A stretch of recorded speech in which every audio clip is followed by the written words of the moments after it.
Well, hey, come on in, come on in.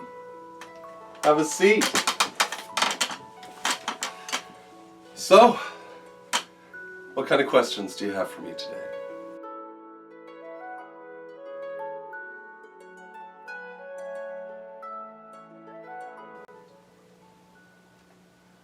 That is a very good question. In fact, that particular question is some of the core material that every alchemist must come to terms with, must understand and comprehend. And it represents the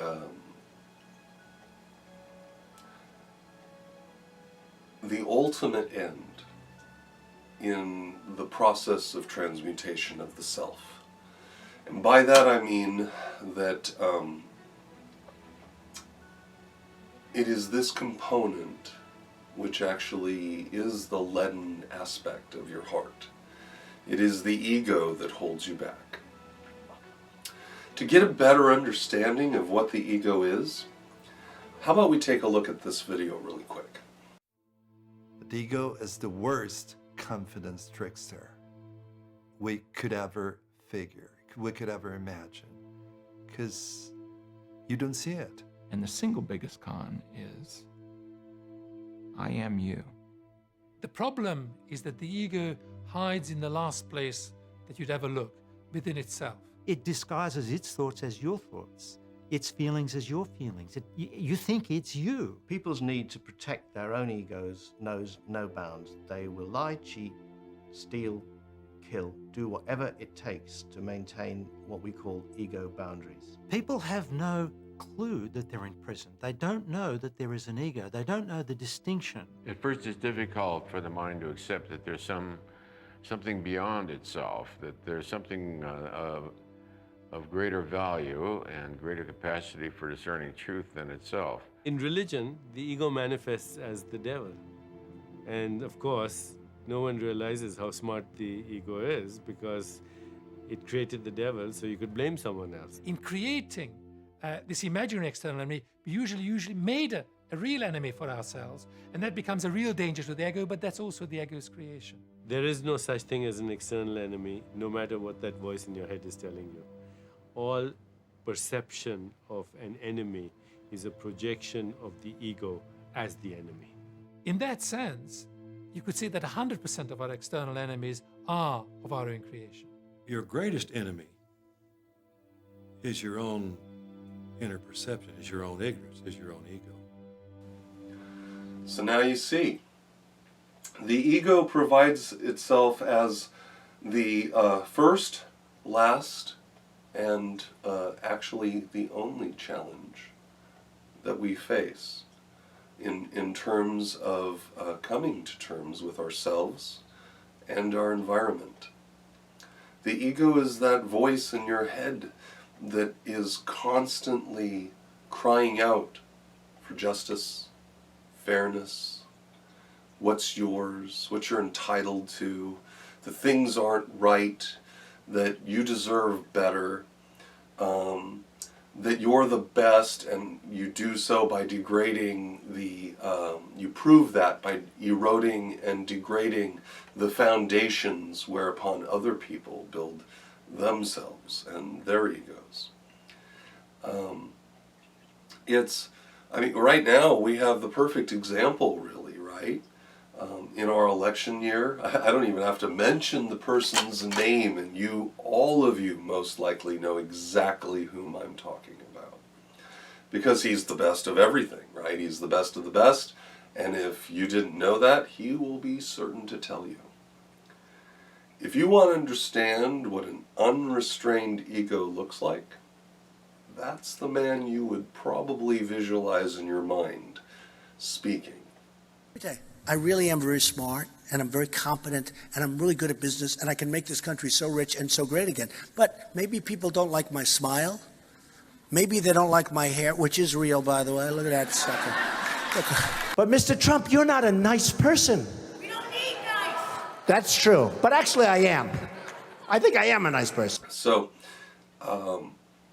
in my mind, as I wrestle with my own ego, the challenges that I have identified is that the ego often can tell you to not do a thing for fear of failure, for fear of not being accepted, for fear of looking foolish. And so the ego will prevent you from putting yourself outside of yourself so as to do the work you're probably supposed to do, which is engage with people. Be there, be friendly, be a resource. Be the person that can be relied upon and never expect a thank you. Because it's the ego that needs to be thanked. It's the ego that requires the praise. In a very real sense, you kind of put on a little bit of an inner Vulcan. This doesn't mean that you're unemotional or that you're going to suppress your emotions or not feel them, but you recognize the source from which those feelings come. And by recognizing that source, it enables you to quell those feelings, to understand them and keep them where they belong. Perhaps one of my favorite things, that is probably the most obvious piece of advice that anyone has ever given anyone, and it starts from mom, is that if you can't say anything nice, don't say anything at all. It seems childish, really, right? That someone would have to tell you that. And yet, what this is revealing is actually an alchemical principle. Within alchemy, we recognize that it is this tool, the voice, that is the number one means by which the ego expresses itself.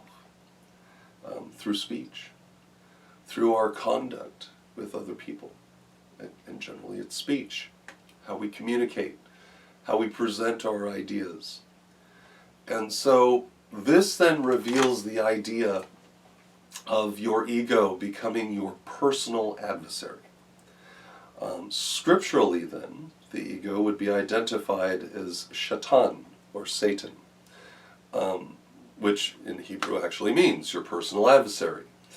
So it's clear then that the ego, by association under Saturn, represents the material self, the body, the physicality of being, which drives your consciousness in ways which can be incredibly and intensely frustrating.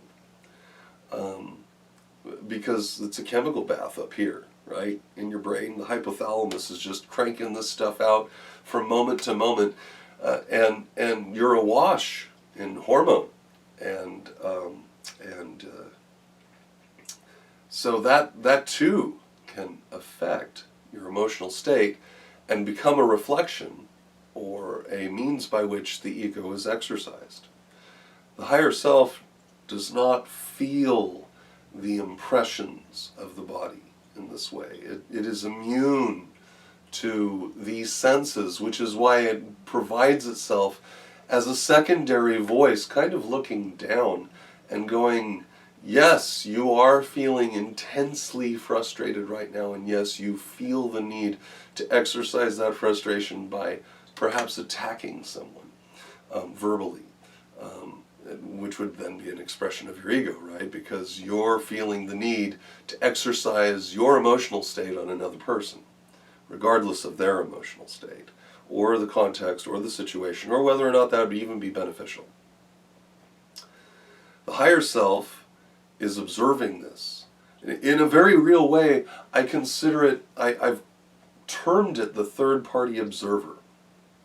It's that point in meditation when you draw back from yourself and you realize that no matter how far back you pull, there's always something watching you pull back. And that is that higher self, that third-party observer, that essence which I feel is the cosmic presence within each of us that tries to quietly incentivize us to exhibit love, to exhibit compassion, to exhibit understanding. These are mutually exclusive to the ego, love, compassion, and understanding. The ego cares nothing for any of this. Love is driven purely by self-interest, as are the other three in terms of the ego. And a lot of times the ego functions under a situation of enlightened self-interest, whereby it justifies itself and its actions under the precepts that they're functioning at some higher level of good. Again, the higher self might call this into question. It really is a situation by situation thing that you'll have to evaluate for yourself. But each of us are well served by identifying the ego, listening to what it says, and acting accordingly. And by acting accordingly, I typically mean you're going to have to listen to what the ego says, because it's going to cry out at you no matter what. It can never be silenced. But it can be quelled. It can be made to be submissive simply because you choose it to be so. And that's the rub. That's the actual final solution, is that you choose to be so.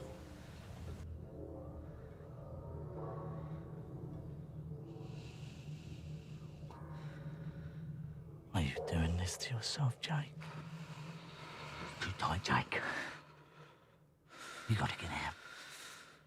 You're gonna die in a tiny space, Jake. Die, Jake. After you! You gotta get out. No. Oh, what's moving in, Jake? Stuck. What's moving in, Jake? It's die, Jake. I'm scared. Gotta get out. I can hear you.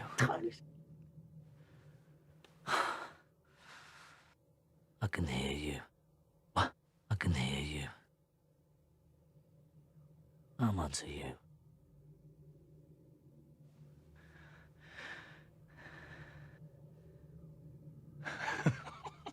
Who takes care of the good times, Jake? We're a team. We're best pals, Jake. You want to get rid of me? You know life without me? You don't know life without me. Do you know life without me?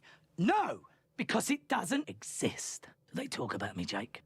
No, because I don't exist. Tell all your friends about me then, Jake. I protect you, and I control you. If I say do, you obey. If I say you're scared... You're scared! Been listening to the other side, haven't you, Jake? Listening to people that want to hurt you, Jake. New people. New! Not old friends like me. People you shouldn't trust. Not me. I've been your friend forever, since the beginning. Get rid of them, Jake. Forever. They're the enemy, not me. They're new, I'm old. I say they go. I say you do. You're weak without me. Weak. It's us against them, Jake. It's us against them. I'm coming to get you. You want to get rid of me, Jake? You want to make an enemy out of me? You want to get rid of me, do ya? Do ya? You want to get rid of me? Me? Boom. Huh.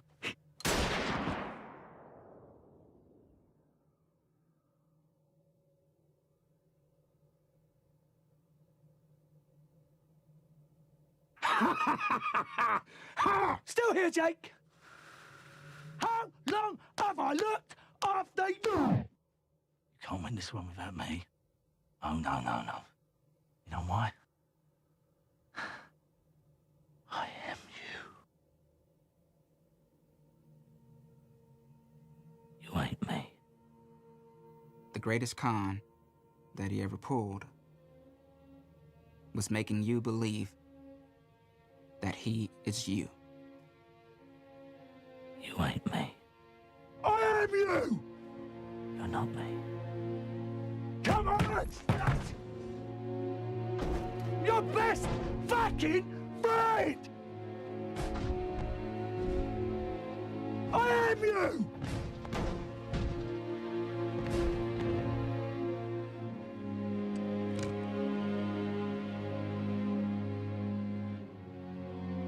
You don't control me.